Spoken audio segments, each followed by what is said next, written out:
Good morning बेटा। Punjabi class which तुहाडा स्वागत है। अज आपां तुहाडी पंजाबी दी पाठ पुस्तक ਸਾਹਿਤਕ रंग दा लैसन नंबर 1 पढ़ांगे। इस लैसन का नाम है एक सधारण आदमी।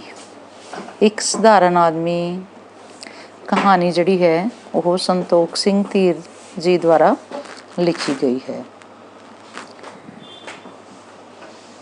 एक सधारण आदमी कहानी विच जिउने नूं एक सधारण आदमी के तौर पर पेश किया गया है।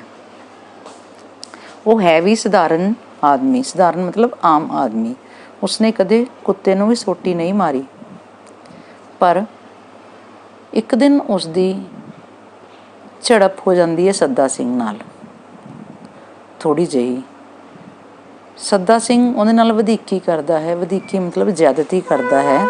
इस करके उसका गुस्सा बेकाबू हो जाता है ते कोल पही कही नाल वो उसका कतल कर देंदा है। सद्दा सिंह वैसे लड़ाई झगड़े तो बहुत डरदा है, पुलिस तो भी उसनूं डर लगता है, उसनूं सच बोलना चंगा लगता है। वो बहुत कोशिश करता है कि वो झूठ बोलदे सच नूं छुपा ले, पर नहीं कर सकता। ਉਹਦੇ मन विच सच ते झूठ विचकार कशमकश चलती है, पर अंत विच वो सच बोल दिंदा है ते मन लैंदा है कि मेरे हत्थों सद्दा सिंह का कतल होया है, मैं सद्दा सिंह नूं मारिया है। आओ आपां ये पाठ डिटेल विच पढ़दे हां। 50 वरे की उम्र विच जिउने ने कुत्ते दे सोटी नहीं सी मारी कदे, पर अज अचानक उसके हत्थों आदमी कतल हो गया। हुण वो डोर भोर सी, डोर भोर घबराया, बेचैन, घाबरिया मतलब घबरा गया सी, डैंब रिया, उन्होंने कुछ भी समझ नहीं सी आ रहा। वो एक सधारण आदमी सी जिन्हें कदे कुत्ते नूं भी सोटी नहीं सी मारी, ते उहदे हत्थों अचानक कतल हो गया तो उसने घबराउणा ही सी। ये तो सुभाविक सी। विसाख का महीना सी, कणकां वड्ढीਆਂ गईयां सन, कमादां नूं ते गंढिਆਂ नूं पानी देण दे दिन सी। कमाद गन्ने तड़के सवेरे 2 ਜਾਂ 3 ਵਜੇ ਜਿਉਣੇ ने बल्द खुले ते ਹਿੱਸਾਂ वाले खूह उत्ते कमाद सिंजन आ गया। उस खेत का नाम है हिस्सा वाला खूह, ते उत्थे वो गन्ने दे जिहड़े खेत है उन्होंने पानी देन आ गया। सिंजन पानी देन आ गया। अज उन्हां दी वारी सी। पानी खेतां विच वारी सिर दिता जाता है। नाल उसका छोटा भाई बचन सिंह भी आया सी नक्के छड्डण वास्ते। नक्के छड्डना मतलब पानी नूं मोड़ना। खूह न्याई विच सी, पिंड दी फिरनी नाल सी। फिरनी हुंदा है पिंड दे चारों पासे बनिया होया रास्ता।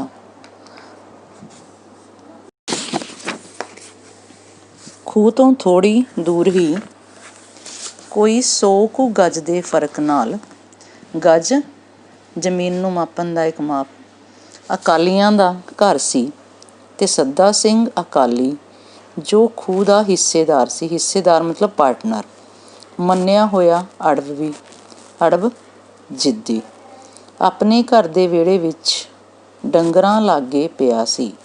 ਉਹ ਆਪਣੇ ਘਰ ਦੇ ਵਿੱਚ ਸੁੱਤਾ ਪਿਆ ਸੀ। ਕਿੱਥੇ? ਡੰਗਰ ਪਸ਼ੂ ਲਾਗੇ ਨੇੜੇ, ਜਿੱਥੇ ਪਸ਼ੂ ਬੰਨੇ ਜਾਂਦੇ ਹੈ ਉਹਦੇ ਨੇੜੇ ਉਹ ਪਿਆ ਸੀ।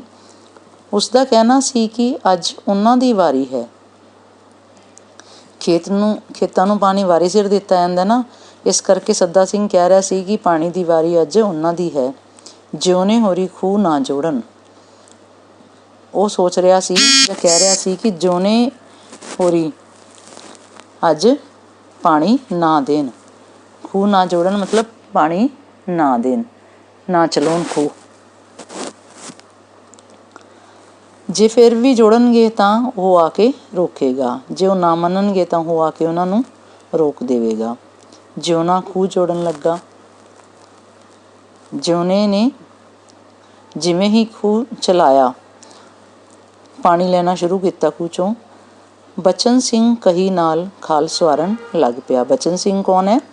ਜਿਉਣੇ ਦਾ ਭਰਾ। ਅਤੇ ਉਹ ਕਹੀ ਲੈ ਕੇ, ਕਹੀ ਉਹ ਸੰਦ ਹੈ ਜਿਹਦੇ ਨਾਲ ਮਿੱਟੀ ਵਗੈਰਾ ਪੱਟੀ ਜਾਂਦੀ ਹੈ, ਖਾਲ ਸਵਾਰਨ ਲੱਗ ਪਿਆ। ਖਾਲ ਕੀ ਹੁੰਦਾ ਹੈ? ਖੇਤ ਵਿੱਚ ਪਾਣੀ ਲਈ ਬਣਾਈ ਹੋਈ ਨਾਲੀ, ਜਿਹਦੇ ਵਿੱਚੋਂ ਪਾਣੀ ਸਾਰੇ ਖੇਤ ਵਿੱਚ ਸਪਲਾਈ ਹੁੰਦਾ ਹੈ। ਸਵਾਰਨ ਲੱਗ ਪਿਆ, ਉਹਨੂੰ ਠੀਕ ਕਰਨ ਲੱਗ ਪਿਆ। ਥੋੜ੍ਹਾ ਥੋੜ੍ਹਾ ਦੋਹਾਂ ਨੂੰ ਹੀ ਸੱਦਾ ਸਿੰਘ ਦਾ ਸ਼ੱਕ ਸੀ ਕਿ ਉਹ ਰੋਕਣ ਆਵੇਗਾ। ਉਹਨਾਂ ਦੋਨਾਂ ਭਰਾਵਾਂ ਨੂੰ ਲੱਗਦਾ ਸੀ ਕਿ ਜਿਹੜਾ ਸੱਦਾ ਸਿੰਘ ਹੈ ਉਹ ਉਹਨਾਂ ਨੂੰ ਰੋਕਣ ਜ਼ਰੂਰ ਆਵੇਗਾ, ਪਰ ਉਹ ਦੋਵੇਂ ਚੁੱਪ ਸਨ। ਉਹ ਦੋਵੇਂ ਚੁੱਪਚਾਪ ਆਪਣਾ ਕੰਮ ਕਰਦੇ ਰਹੇ। ਟਿਕੀ ਸੁੰਨੀ ਰਾਤ ਸੀ। ਟਿਕੀ ਮਤਲਬ ਕੋਈ ਛੇੜਛਾੜ ਨਹੀਂ ਸੀ। ਸੁੰਨੀ ਚੁੱਪਚਾਪ ਮਤਲਬ ਕੋਈ ਆਵਾਜ਼ ਨਹੀਂ ਸੀ। ਬਿਲਕੁਲ ਸ਼ਾਂਤਮਈ ਰਾਤ ਸੀ। ਸੱਦਾ ਸਿੰਘ ਦਾ ਕੰਨ ਵੀ ਸਮਝੋ ਖੂਹ ਵੱਲ ਲੱਗਾ ਹੋਇਆ ਸੀ। ਸੱਦਾ ਸਿੰਘ ਵੀ ਕੰਨ ਲਾ ਕੇ ਬੈਠਾ ਸੀ, ਮਤਲਬ ਉਹਦੀ ਧਿਆਨ ਖੂਹ ਵੱਲ ਸੀ। ਹੀਸਾਂ ਵਾਲੇ ਖੂਹ ਉੱਤੇ ਜਦ ਖੂਹ ਜੋੜਨ ਦੀ ਵਿੜਕ ਹੋਈ ਤਾਂ ਆਵਾਜ਼ ਹੋਈ।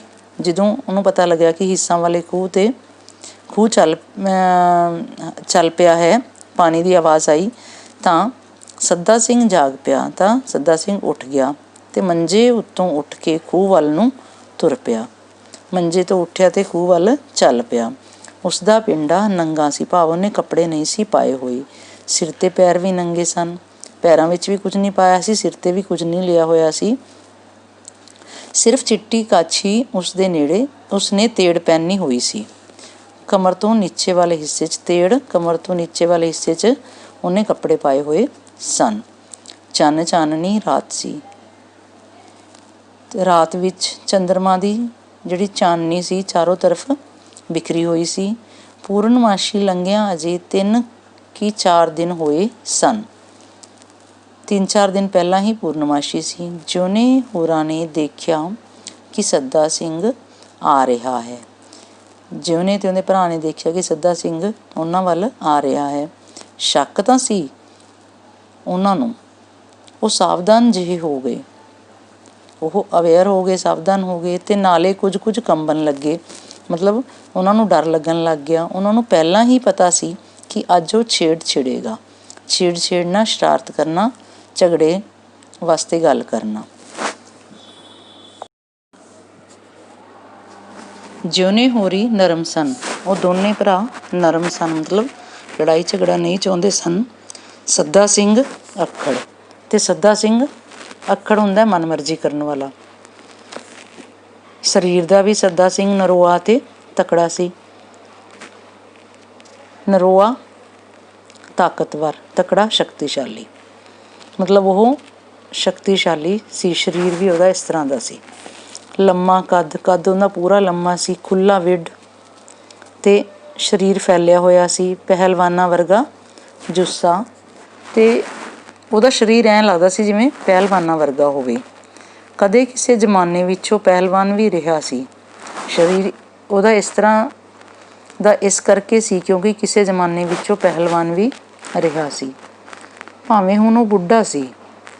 ਹੁਣ ਉਹ ਬੁੱਢਾ ਹੋ ਗਿਆ ਸੀ 60-62 ਵਰ੍ਹਿਆਂ ਦਾ। 62 ਮਤਲਬ 60-62 ਸਾਲ ਦੀ ਉਮਰ ਸੀ। ਪਰ ਛਾਤੀ ਹੁਣ ਵੀ ਚੌੜੀ ਅਤੇ ਡੋਲੇ ਮੱਛੀਆਂ ਵਾਲੇ ਸਨ। ਮਤਲਬ ਪੂਰਾ ਤਾਕਤਵਰ ਸੀ। ਪੱਟਾਂ ਉੱਤੇ ਛੱਲੀਆਂ ਅਤੇ ਪਿੰਜਣੀਆਂ ਮਜ਼ਬੂਤ। ਪਿੰਜਣੀਆਂ ਗੋਡੇ ਤੋਂ ਨੀਚੇ ਵਾਲਾ ਹਿੱਸਾ ਲੱਤ ਦਾ। ਚਿਹਰਾ ਭਖਦਾ ਲਾਲ ਸੀ ਅਤੇ ਉਹਦੇ ਫੇਸ 'ਤੇ ਪੂਰਾ ਗਲੋ ਸੀ। ਵੱਡੇ ਹੱਥ ਅਤੇ ਪੈਰ। ਹੱਥ ਪੈਰ ਵੱਡੇ ਸਨ, ਭਾਵ ਉਹ ਪੂਰਾ ਪਹਿਲਵਾਨ ਸੀ। ਦੇਖਣ ਵਿੱਚ ਸੱਦਾ ਸਿੰਘ ਸ਼ਰੀਫ ਨਜ਼ਰ ਆਉਂਦਾ ਸੀ। ਸਰੀਰ ਤਾਂ ਉਹਦਾ ਪਹਿਲਵਾਨਾਂ ਵਰਗਾ ਸੀ, ਪਰ ਦੇਖਣ ਵਿੱਚ ਕੀ ਸੀ, ਉਹ ਸ਼ਰੀਫ ਜਿਹਾ ਨਜ਼ਰ ਆਉਂਦਾ ਸੀ। ਕੌੜ ਜਾਂ ਲੜਾਕਾ ਨਹੀਂ, ਮਤਲਬ ਕੜਵਾ ਬੋਲਣ ਵਾਲਾ ਜਾਂ ਲੜਾਈ ਕਰਨ ਵਾਲਾ ਨਹੀਂ ਸੀ ਦਿਖਦਾ ਦੇਖਣ ਵਿੱਚ। ਰੇਬ ਕੱਛ ਪਾਉਂਦਾ ਸੀ। ਰੇਬ ਪੀੜੀ ਕੱਛ ਪਾਉਂਦਾ ਸੀ ਅਤੇ ਸਿਰ ਉੱਤੇ ਛੋਟੀ ਜਿਹੀ ਪੀਲੀ ਪੱਗ ਬੰਨ੍ਹਦਾ ਸੀ। ਛੋਟੀ ਜਿਹੀ ਪੱਗ ਬੰਨ੍ਹਦਾ ਸੀ ਸਿਰ ਉੱਤੇ, ਜਿਵੇਂ ਗ੍ਰੰਥੀ ਹੁੰਦਾ ਹੈ, ਜਿਵੇਂ ਗੁਰਦੁਆਰੇ ਦੇ ਗ੍ਰੰਥੀ ਹੁੰਦੇ ਹਨ। ਗੁਟਕਾ ਵੀ ਉਹ ਪੜ੍ਹਦਾ ਰਹਿੰਦਾ ਸੀ ਤੇ ਉਹ ਪਾਠ ਕਰਨ ਲਈ ਗੁਟਕਾ ਵੀ ਪੜ੍ਹਦਾ ਰਹਿੰਦਾ ਸੀ। ਇਸ ਕਰਕੇ ਲੋਕ ਉਸਨੂੰ ਭਾਈ ਜੀ ਵੀ ਕਹਿੰਦੇ ਸਨ। ਇਸ ਕਰਕੇ ਲੋਕ ਉਹਨੂੰ ਭਾਈ ਜੀ ਕਹਿੰਦੇ ਸੀ। ਜਿਵੇਂ ਗੁਰਦੁਆਰਿਆਂ ਵਿੱਚ ਜਿਹੜੇ ਪਾਠ ਕਰਨ ਵਾਲੇ ਹੁੰਦੇ ਆ ਉਹਨਾਂ ਨੂੰ ਭਾਈ ਜੀ ਕਿਹਾ ਜਾਂਦਾ ਹੈ। ਪਰ ਜਾਣਨ ਵਾਲੇ ਕਹਿੰਦੇ ਸਨ ਕਿ ਉਸ ਵਿੱਚ ਬਹੁਤ ਗੁੱਸਾ ਸੀ ਅਤੇ ਨਿਰੀ ਅੱਗ ਦੀ ਨਾਲ ਸੀ। ਪਰ ਜਿਹੜੇ ਉਹਨੂੰ ਚੰਗੀ ਤਰ੍ਹਾਂ ਜਾਣਦੇ ਹਨ ਉਹ ਕਹਿੰਦੇ ਹਨ ਕਿ ਉਹ ਉਸ ਵਿੱਚ ਬਹੁਤ ਗੁੱਸਾ ਸੀ। ਨਿਰੀ ਅੱਗ ਦੀ ਨਾਲ ਮਤਲਬ ਗੁੱਸੇ ਨਾਲ ਭਰਿਆ ਹੋਇਆ ਸੀ। ਉਹ ਹਾਮੀ ਵੀ ਸੀ ਉਹਦੇ ਵਿੱਚ। ਹਾਮੀ ਅਹੰਕਾਰ ਉਹਦੇ ਵਿੱਚ ਅਹੰਕਾਰ ਵੀ ਬਹੁਤ ਸੀ। ਉਸਨੂੰ ਆਪਣੀ ਤਾਕਤ ਅਤੇ ਦੇਹ ਦਾ ਬਹੁਤ ਮਾਣ ਸੀ। ਉਸਨੂੰ ਆਪਣੀ ਤਾਕਤ ਅਤੇ ਆਪਣੇ ਸਰੀਰ ਦਾ ਬਹੁਤ ਅਭਿਮਾਨ ਸੀ। ਜਿੱਥੇ ਵੀ ਅੜ ਜਾਂਦਾ, ਜਿੱਥੇ ਜਿੱਦ ਕਰ ਲੈਂਦਾ, ਆਪਣੀ ਹਿੰਡ ਜਿੱਦ ਪੁਗਾਉਂਦਾ, ਭਾਵੇਂ ਆਪਣੀ ਗਲਤੀ ਹੁੰਦੀ, ਉਹ ਜਿੱਥੇ ਅੜ ਜਾਂਦਾ ਸੀ। ਉਹ ਐਂ ਨਹੀਂ ਸੀ ਦੇਖਦਾ ਕਿ ਮੇਰੀ ਗਲਤੀ ਹੈ ਜਾਂ ਅਗਲੇ ਦੀ ਗਲਤੀ ਹੈ, ਆਪਣੀ ਜਿੱਦ ਪੁਗਾਉਂਦਾ ਸੀ। ਹੁਣ ਤਾਂ ਫਿਰ ਵੀ ਘੱਟ ਸੀ, ਜਵਾਨੀ ਪਹਿਰੇ ਬਹੁਤ ਸੀ। ਜਿਹੜੀ ਜਿੱਦ ਸੀ ਨਾ ਉਹਦੇ 'ਚ ਹੁਣ ਫਿਰ ਵੀ ਘੱਟ ਹੋ ਗਈ ਸੀ। ਜਦੋਂ ਉਹ ਜਵਾਨ ਸੀ ਉਦੋਂ ਜਵਾਨੀ ਦੇ ਪਹਿਰ ਵਿੱਚ ਸਮੇਂ ਵਿੱਚ ਬਹੁਤ ਜਿੱਦ ਸੀ। ਜਦੋਂ ਚਾਹੇ ਜਿਸ ਦੀ ਮਰਜ਼ੀ ਖੂਹ ਛੁਡਵਾ ਦਿੰਦਾ ਸੀ। ਜਦੋਂ ਉਹਦਾ ਦਿਲ ਕਰਦਾ ਸੀ ਖੂਹ ਛੁਡਵਾ ਲੈਂਦਾ ਸੀ। ਜੁੜੇ ਬਲਦ ਖੁਲਵਾ ਦਿੰਦਾ। ਬਲਦਾਂ ਨੂੰ ਜੋੜ ਕੇ ਖੂਹ 'ਚੋਂ ਪਾਣੀ ਕੱਢਿਆ ਜਾਂਦਾ ਸੀ ਪੁਰਾਣੇ ਸਮੇਂ ਵਿੱਚ। ਅਤੇ ਜਦੋਂ ਬਲਦ ਲੱਗੇ ਹੋਏ ਹੁੰਦੇ ਸੀ ਖੂਹ 'ਚੋਂ ਪਾਣੀ ਕੱਢਣ, ਉਹਨਾਂ ਨੂੰ ਖੁਲਵਾ ਦਿੰਦਾ। ਕਿਸੇ ਦੀ ਤਾਕਤ ਨਹੀਂ ਸੀ ਕਿ ਉਸਦੇ ਸਾਹਮਣੇ ਹੁੱਤ ਕਰ ਜਾਵੇ, ਬੋਲ ਜਾਵੇ। ਕਿਸੇ 'ਚ ਹਿੰਮਤ ਨਹੀਂ ਹੁੰਦੀ ਸੀ ਕਿ ਉਹਦੇ ਸਾਹਮਣੇ ਬੋਲੇ। ਸਾਰੇ ਉਸ ਤੋਂ ਡਰਦੇ ਸਨ। ਸਾਰਿਆਂ ਨੂੰ ਉਸ ਤੋਂ ਡਰ ਲੱਗਦਾ ਸੀ। ਕਿੰਨੀ ਵਾਰੀ ਜਿਉਣੇ ਦਾ ਹੀ ਉਸਨੇ ਖੂਹ ਛੁਡਵਾਇਆ ਸੀ ਅਤੇ ਜੁੜੇ ਬਲਦ ਖੁਲਾਏ ਸਨ। ਕਿੰਨੀ ਵਾਰੀ ਮਤਲਬ ਬਹੁਤ ਵਾਰੀ ਉਹਨੇ ਜਿਉਣੇ ਦਾ ਹੀ ਖੂਹ ਛੁਡਵਾਇਆ ਅਤੇ ਜਦੋਂ ਬਲਦ ਲੱਗੇ ਹੁੰਦੇ ਸਨ ਪਾਣੀ ਕੱਢਣ ਲਈ ਖੋਲ੍ਹ ਦਿੰਦਾ ਸੀ। ਜਿਉਣਾ ਡਰ ਕੇ ਚੁੱਪ ਕਰ ਜਾਂਦਾ। ਜਦੋਂ ਬਲਦ ਖੋਲ੍ਹ ਦਿੰਦਾ ਤਾਂ ਜਿਉਣਾ ਉਸ ਤੋਂ ਡਰ ਜਾਂਦਾ।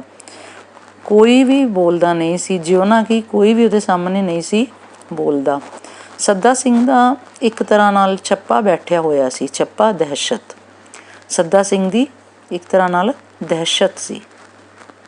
ਸੱਦਾ ਸਿੰਘ ਨੂੰ ਆਉਂਦਾ ਦੇਖ ਬਚਨ ਸਿੰਘ ਵੀ ਖਾਲ ਛੱਡ ਕੇ ਖੂਹ ਉੱਤੇ ਆ ਗਿਆ ਸੀ। ਜਦੋਂ ਉਹਨੇ ਦੇਖਿਆ ਸੱਦਾ ਸਿੰਘ ਆ ਰਿਹਾ ਹੈ ਤਾਂ ਬਚਨ ਸਿੰਘ ਜਿਉਣੇ ਦਾ ਭਰਾ ਖਾਲ ਛੱਡ ਕੇ ਖੂਹ ਉੱਤੇ ਆ ਗਿਆ। ਕਹੀ ਉਸਦੇ ਕੋਲ ਸੀ, ਕਹੀ ਉਹਦੇ ਨਾਲ ਹੀ ਪਈ ਸੀ। ਦੋਵੇਂ ਵੀ ਉਹ ਸੱਦਾ ਸਿੰਘ ਦੇ ਸਾਹਮਣੇ ਸਮਝੋ ਹੇਠ ਸਨ।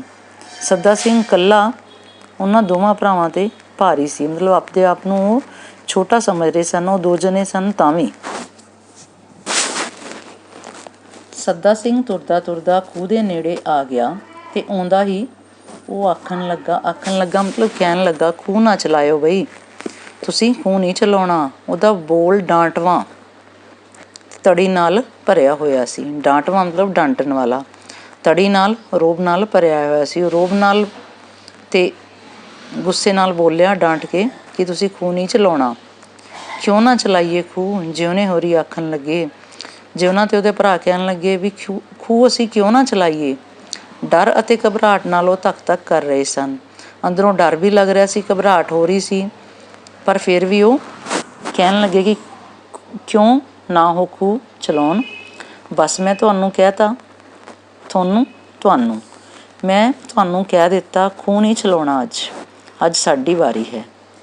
ਤੁਹਾਡੀ ਵਾਰੀ ਕਿੱਥੇ ਹੈ? ਅੱਜ ਸਾਡੀ ਵਾਰੀ ਹੈ। ਜਿਉਣੇ ਹੋਰੀ ਕਹਿਣ ਲੱਗੇ ਵੀ ਤੇਰੀ ਵਾਰੀ ਨਹੀਂ, ਅੱਜ ਤਾਂ ਸਾਡੀ ਵਾਰੀ ਹੈ। ਬਸ ਮੈਂ ਤੁਹਾਨੂੰ ਕਹਿ ਤਾ ਖੂਹ ਨਾ ਚਲਾਇਓ। ਸੱਦਾ ਸਿੰਘ ਫਿਰ ਅੱਗੋਂ ਕਹਿੰਦਾ ਹੈ ਕਿ ਮੈਂ ਤੁਹਾਨੂੰ ਕਹਿ ਤਾ ਕਿ ਤੁਸੀਂ ਖੂਹ ਨਹੀਂ ਚਲਾਉਣਾ। ਆ ਗਿਆ ਇਹ ਨਾਡੂ ਖਾਂ, ਜਿਉਣੇ ਹੋਰੀ ਬੁੜਬੁੜਾਏ। ਜਿਉਣਾ ਅਤੇ ਉਹਦੇ ਭਰਾ ਬੜਬੜਾਉਣ ਲੱਗੇ ਮਨ 'ਚ ਹੀ ਕਿ ਆ ਗਿਆ ਇਹ ਵੱਡਾ ਚੌਧਰੀ। ਨਾਡੂ ਖਾਂ ਚੌਧਰੀ ਮਤਲਬ ਚੌਧਰ ਛਾਂਟਣ ਵਾਲਾ, ਰੋਹਬ ਮਾਰਨ ਵਾਲਾ ਇਹ ਵੱਡਾ ਆਇਆ। ਬਲਦ ਜੁੜੇ ਖੜ੍ਹੇ ਸਨ। ਬਲਦ ਖੂਹ ਦੇ ਨੇੜੇ ਲੱਗੇ ਹੋਏ ਸਨ। ਤਦੇ ਬਲਦ ਹੱਕਣ ਲਈ ਜਿਉਣੇ ਨੇ ਟਿਚਕਾਰੀ ਮਾਰੀ। ਤਾਂ ਹੱਕਣ ਲਈ, ਤੋਰਨ ਲਈ, ਚਲਾਉਣ ਲਈ। ਟਿਚਕਾਰੀ ਮਾਰਨਾ, ਆਵਾਜ਼ ਕੱਢਣਾ। ਬਲਦਾਂ ਨੂੰ ਅੱਗੇ ਚਲਾਉਣ ਲਈ ਜਿਉਣੇ ਨੇ ਆਵਾਜ਼ ਕੱਢੀ ਟਿਚਕਾਰੀ ਮਾਰ ਕੇ। ਸੱਦਾ ਸਿੰਘ ਉਸ ਸਮੇਂ ਬਲਦਾਂ ਅੱਗੇ ਆ ਗਿਆ ਤਾਂ ਉਸ ਸਮੇਂ ਸੱਦਾ ਸਿੰਘ ਬਲਦਾਂ ਦੇ ਸਾਹਮਣੇ ਆ ਕੇ ਖੜਾ ਹੋ ਗਿਆ ਅਤੇ ਛਾਤੀ ਤਾਣ ਖਲੋ ਗਿਆ। ਚਲਾਓ, ਕਿਵੇਂ ਚਲਾਉਣੇ ਹੋ? ਉਸਨੇ ਰਾਹ ਰੋਕ ਲਿਆ। ਉਹ ਕਹਿਣ ਲੱਗਾ, ਚਲਾਓ, ਤੁਸੀਂ ਬਲਦ ਕਿਵੇਂ ਚਲਾਉਣੇ ਹੋ? ਅਤੇ ਰਾਹ ਨੂੰ ਰੋਕ ਕੇ ਖੜਾ ਹੋ ਗਿਆ। ਸੱਦਾ ਸਿੰਘ ਆਰਾਮ ਨਾਲ ਢਾਕਾਂ ਉੱਤੇ ਹੱਥ ਰੱਖੀ ਬਲਦਾਂ ਅੱਗੇ ਖੜਾ ਰਿਹਾ। ਸੱਦਾ ਸਿੰਘ ਆਰਾਮ ਨਾਲ ਕਮਰ 'ਤੇ ਹੱਥ ਰੱਖ ਕੇ ਢਾਕ ਕਮਰ 'ਤੇ ਬਲਦਾਂ ਦੇ ਸਾਹਮਣੇ ਖੜਾ ਹੋ ਗਿਆ। ਉਸਦਾ ਪੇਟ ਵਧਿਆ ਅਤੇ ਗੋਡੇ ਤਣੇ ਹੋਏ ਸਨ ਅਤੇ ਜੋ ਰੇਬ ਕੱਛ ਦੀਆਂ ਮੋਹਰੀਆਂ ਥੱਲੇ ਉਸਨੂੰ ਚੁੱਕੀ ਖੜੇ ਸਨ। ਢਿੱਡ ਵਧਿਆ ਹੋਣ ਕਰਕੇ ਗੋਡੇ ਉਹਦੇ ਤਣੇ ਹੋਏ ਸੀ ਅਤੇ ਜਿਹੜੇ ਉਸਨੇ ਕੱਛ ਪਾਈ ਹੋਈ ਸੀ ਉਹ ਉਸਦੀਆਂ ਮੋਹਰੀਆਂ ਚੁੱਕੀਆਂ ਹੋਈਆਂ ਸਨ। ਸਿਰ ਥੋੜ੍ਹਾ ਗੰਜਾ ਸੀ ਅਤੇ ਜੋ ਚੰਨ ਚਾਨਣੀ ਰਾਤ ਵਿੱਚ ਚਮਕਾਂ ਮਾਰ ਰਿਹਾ ਸੀ। ਉਹਦਾ ਜਿਹੜਾ ਸਿਰ ਸੀ ਗੰਜਾ ਸੀ ਅਤੇ ਚੰਦਰਮਾ ਦੀ ਰੋਸ਼ਨੀ ਵਿੱਚ ਉਹ ਚਮਕ ਰਿਹਾ ਸੀ। ਪੈਰਾਂ ਥੱਲੇ ਛਾਂ ਸੀ, ਪਰ ਇਹ ਛਾਂ ਸੱਦਾ ਸਿੰਘ ਨੂੰ ਨਜ਼ਰ ਨਹੀਂ ਆ ਰਹੀ ਸੀ ਕਿਉਂਕਿ ਛਾਤੀ ਤਣੀ ਅਤੇ ਧੌਣ ਉੱਭਰੀ ਹੋਈ ਸੀ। ਢਿੱਡ ਵਧਿਆ ਹੋਇਆ ਸੀ, ਛਾਤੀ ਤਣੀ ਹੋਈ ਸੀ ਤਾਂ ਉਹਨੂੰ ਆਪਣੀ ਛਾਂ ਵੀ ਦਿਖਾਈ ਨਹੀਂ ਦੇ ਰਹੀ ਸੀ। ਕਾਲੀ ਚਿੱਟੀ ਰਾਤ ਵਿੱਚੋਂ ਇਉਂ ਨਜ਼ਰ ਆ ਰਿਹਾ ਸੀ ਜਿਵੇਂ ਦੈਂਤ ਖਲੋਤਾ ਹੋਵੇ। ਬਲਦਾਂ ਦੇ ਅੱਗੇ ਖੜਾ ਉਹ ਇਸ ਤਰ੍ਹਾਂ ਨਜ਼ਰ ਆ ਰਿਹਾ ਸੀ ਜਿਵੇਂ ਕੋਈ ਰਾਕਸ਼ਸ ਖੜਾ ਹੋਵੇ, ਦੈਂਤ ਰਾਕਸ਼ਸ ਖੜਾ ਹੋਵੇ। ਜਿਉਣੇ ਹੋਰੀ ਆਖਣ ਲੱਗੇ, ਭਾਈ ਜੀ ਤੂੰ ਚਲਿਆ ਜਾ, ਖੂਹ ਨਾ ਸਾਡਾ ਡੱਕ, ਤੂੰ ਸਾਡਾ ਖੂਹ ਨਾ ਰੋਕ, ਅਸੀਂ ਲੜਾਈ ਨਹੀਂ ਕਰਨਾ ਚਾਹੁੰਦੇ, ਅਸੀਂ ਤੇਰੇ ਨਾਲ ਲੜਨਾ ਨਹੀਂ ਚਾਹੁੰਦੇ। ਡਰ ਅਤੇ ਕਮਜ਼ੋਰੀ ਨਾਲ ਉਹ ਉੱਚੀ ਬੋਲ ਰਹੇ ਸਨ। ਅੰਦਰੋਂ ਡਰ ਵੀ ਲੱਗ ਰਿਹਾ ਸੀ ਅਤੇ ਕਮਜ਼ੋਰੀ ਜਿਹੀ ਮਹਿਸੂਸ ਹੋ ਰਹੀ ਸੀ, ਪਰ ਉਹ ਆਪਣਾ ਡਰ ਦਿਖਾਉਣਾ ਨਹੀਂ ਚਾਹੁੰਦੇ ਸੀ, ਇਸ ਕਰਕੇ ਉੱਚੀ ਬੋਲ ਰਹੇ ਸਨ। ਬੋਲਦ ਖੋਲ੍ਹੋ ਬੋਲਦ ਆਪਣੇ, ਮੈਂ ਨਹੀਂ ਜਾਣਦਾ ਬਹੁਤੀਆਂ ਗੱਲਾਂ, ਮੈਨੂੰ ਬਹੁਤ ਗੱਲਾਂ ਦਾ ਨਹੀਂ ਪਤਾ ਆਪਣੇ, ਤੁਸੀਂ ਬਲਦ ਖੋਲ੍ਹ ਲਿਓ। ਬਲਦਾਂ ਨੂੰ ਇੱਥੇ ਉਹ ਬੋਲਦ ਬੋਲ ਰਿਹਾ ਹੈ। ਕਿਹੜਾ ਖੁਲਾਊ ਬੋਲਦ ਸਾਡੇ, ਤਾਂ ਜਿਉਣਾ ਅੱਗੋਂ ਕਹਿੰਦਾ ਹੈ ਕਿ ਕਿਸ 'ਚ ਇੰਨੀ ਹਿੰਮਤ ਹੈ ਜਿਹੜਾ ਸਾਡੇ ਬਲਦ ਖਿਲਾਊਗਾ। ਮੈਂ ਖਿਲਾਊਂ, ਮੈਂ ਜਿਹਨੇ ਅੱਗੇ ਖੁਲਾਏ ਸਨ। ਤਾਂ ਸੱਦਾ ਸਿੰਘ ਕਹਿੰਦਾ ਕਿ ਮੈਂ ਖੁਲਾਊਂਗਾ ਤੁਹਾਡੇ ਬਲਦ ਜਿਹਨੇ ਪਹਿਲਾਂ ਵੀ ਖੁਲਾਏ ਸਨ। ਸੱਦਾ ਸਿੰਘ ਸੋਟੀ ਤੱਕ ਵੀ ਲੈ ਕੇ ਨਹੀਂ ਆਇਆ ਸੀ। ਸੱਦਾ ਸਿੰਘ ਦੇ ਹੱਥ ਵਿੱਚ ਸੋਟੀ ਤੱਕ ਵੀ ਨਹੀਂ ਸੀ, ਨਾ ਹੀ ਉਸਨੂੰ ਲੋੜ ਸੀ ਅਤੇ ਉਹਨੂੰ ਜ਼ਰੂਰਤ ਵੀ ਨਹੀਂ ਸੀ ਕਿਉਂਕਿ ਉਹ ਪੂਰਾ ਤਾਕਤਵਰ ਸੀ। ਜਿਉਣੇ ਹੋਰਾਂ ਦੋਹਾਂ ਨੂੰ ਉਹ ਸਮਝਦਾ ਹੀ ਕੀ ਸੀ। ਜਿਉਣੇ ਹੋਰਾਂ ਨੂੰ ਤਾਂ ਕੁਛ ਸਮਝਦਾ ਹੀ ਨਹੀਂ ਸੀ। ਖਾਧੀ ਪੀਤੀ ਰੋਟੀ ਮਤਲਬ ਆਮ ਸਧਾਰਨ ਗੱਲ। ਜੇ ਉਹ ਚਾਹੁੰਦਾ ਤਾਂ ਦੋਹਾਂ ਨੂੰ ਹੀ ਸਿਰ ਪੜਾ ਕੇ ਮਾਰ ਦਿੰਦਾ। ਉਹਦੇ 'ਚ ਇੰਨੀ ਤਾਕਤ ਸੀ, ਜੇ ਚਾਹੁੰਦਾ ਤਾਂ ਦੋਨਾਂ ਦੇ ਸਿਰ ਫੜ ਕੇ ਆਪਸ 'ਚ ਟਕਰਾ ਦਿੰਦਾ। ਅੱਗੇ ਉਹਨੇ ਕਿੰਨੀ ਵਾਰ ਉਹ ਦਬਕਾਏ ਸਨ, ਡਰਾਏ ਸਨ, ਧਮਕਾ ਕੇ ਭੇਜੇ ਸਨ। ਉਹਨਾਂ ਦੀ ਤਾਕਤ ਕੀ ਸੀ ਕਿ ਉਸਦੇ ਸਾਹਮਣੇ ਅੜ ਖਲੋਣ। ਉਹਨਾਂ 'ਚ ਕੋਈ ਸ਼ਕਤੀ ਨਹੀਂ ਸੀ, ਕੋਈ ਹਿੰਮਤ ਨਹੀਂ ਸੀ ਕਿ ਉਸਦੇ ਸਾਹਮਣੇ ਜਿੱਦ ਕਰਦੇ। ਉਸਨੂੰ ਆਪਣੀ ਤਾਕਤ ਉੱਤੇ ਪੂਰਾ ਭਰੋਸਾ ਸੀ। ਉਸਨੂੰ ਆਪਣੀ ਤਾਕਤ 'ਤੇ ਵਿਸ਼ਵਾਸ ਸੀ ਕਿ ਮੈਂ ਇਹਨਾਂ ਨੂੰ ਹੁਣੇ ਭਜਾ ਦੇਵਾਂਗਾ। ਜਿਉਣੇ ਹੋਰੀ ਸੱਦਾ ਸਿੰਘ ਤੋਂ ਦੁਖੀ ਕੀਤੇ ਪਏ ਸਨ। ਜਿਉਣਾ ਸੱਦਾ ਸਿੰਘ ਤੋਂ ਬਹੁਤ ਦੁਖੀ ਸੀ। ਰੋਜ਼ ਤੰਗ ਕਰਦਾ ਅਤੇ ਤੁਰਦਾ ਕੰਮ ਖਿਲਾਰ ਦਿੰਦਾ। ਉਹਨਾਂ ਨੂੰ ਤੰਗ ਕਰਦਾ ਸੀ, ਪਰੇਸ਼ਾਨ ਕਰਦਾ ਸੀ ਅਤੇ ਚੱਲਦੇ ਹੋਏ ਕੰਮ ਨੂੰ ਰੋਕ ਦਿੰਦਾ, ਖਿਲਾਰ ਦਿੰਦਾ, ਰੋਕ ਦਿੰਦਾ। ਰੱਬ ਹੀ ਬਣਿਆ ਹੋਇਆ ਸੀ। ਉਹਨਾਂ ਨੂੰ ਲੱਗਦਾ ਸੀ ਕਿ ਸੱਦਾ ਸਿੰਘ ਪਰਮਾਤਮਾ ਹੀ ਬਣਿਆ ਹੋਇਆ ਹੈ, ਜੋ ਚਾਹੁੰਦਾ ਹੈ ਕਰਦਾ ਹੈ। ਸੱਦਾ ਸਿੰਘ ਨੇ ਹੈਂਕੜ ਨਾਲ ਬੋਲ ਹੀ ਮੂੰਹੋਂ ਕੱਢਿਆ ਸੀ। ਸੱਦਾ ਸਿੰਘ ਨੇ ਅਭਿਮਾਨ ਨਾਲ ਸ਼ਬਦ ਹੀ ਬੋਲੇ ਸਨ। ਕੁਝ ਮੂੰਹੋਂ ਕੱਢਿਆ ਕਿ ਲੱਖ ਸਾਊਆਂ ਦਾ ਸਾਊ ਜਿਉਣਾ ਅੱਗ ਬਬੂਲਾ ਹੋ ਗਿਆ। ਕਿ ਜਿਹੜਾ ਜਿਉਣਾ ਸੀ ਉਹ ਲੱਖ ਸ਼ਰੀਫਾਂ ਜਿੰਨਾ ਸ਼ਰੀਫ ਸੀ, ਸਾਊ ਸ਼ਰੀਫ ਸੀ। ਉਹ ਜਿਉਣਾ ਜਿਹੜਾ ਲੱਖ ਸ਼ਰੀਫਾਂ ਜਿੰਨਾ ਸ਼ਰੀਫ ਸੀ, ਗੁੱਸੇ ਵਿੱਚ ਆ ਗਿਆ। ਅੱਗ ਬਬੂਲਾ ਹੋਣਾ, ਗੁੱਸੇ ਵਿੱਚ ਆਉਣਾ। ਡਰ ਦੀ ਅੰਨੀ ਸ਼ਕਤੀ ਨਾਲ ਕਾਲਾ ਕਹਿਰ ਬਣ ਗਿਆ। ਉਹਦੇ ਮਨ ਵਿੱਚ ਡਰ ਸੀ, ਭੈ ਨਾਲ, ਡਰ ਨਾਲ ਉਹਦੇ ਮਨ ਵਿੱਚ ਅੰਨੀ ਤਾਕਤ ਆ ਗਈ। ਮਤਲਬ ਅੰਨੀ ਜਿਹਨੂੰ ਮਾਪਿਆ ਨਹੀਂ ਜਾ ਸਕਦਾ, ਮਤਲਬ ਜਿਹਨੂੰ ਦੇਖਿਆ ਨਹੀਂ ਜਾ ਸਕਦਾ, ਅਤੇ ਉਹ ਕਾਲਾ ਕਹਿਰ ਬਣ ਗਿਆ। ਅਤੇ ਉਹ ਅਨਹੋਣੀ ਬਣ ਕੇ ਆਇਆ।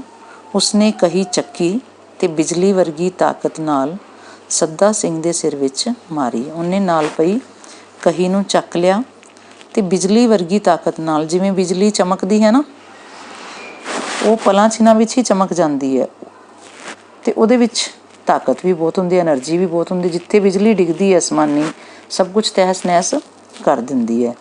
ਉਵੇਂ ਹੀ ਉਹਨੇ ਕਹੀ ਚੁੱਕੀ ਅਤੇ ਫਟਾਫਟ ਪੂਰੀ ਤਾਕਤ ਨਾਲ ਸੱਦਾ ਸਿੰਘ ਦੇ ਸਿਰ ਵਿੱਚ ਕਹੀ ਮਾਰੀ ਅਤੇ ਬੜਬੜਾਉਣ ਲੱਗਾ, ਖੂਹ ਛਡਾਊ ਸਾਡਾ ਇਹ, ਬੋਲਦ ਖੋਲੂ ਬੋਲਦ, ਇਹ ਸਾਡਾ ਖੂਹ ਛਡਾਊਗਾ, ਸਾਡੇ ਬਲਦ ਖੋਲੂਗਾ।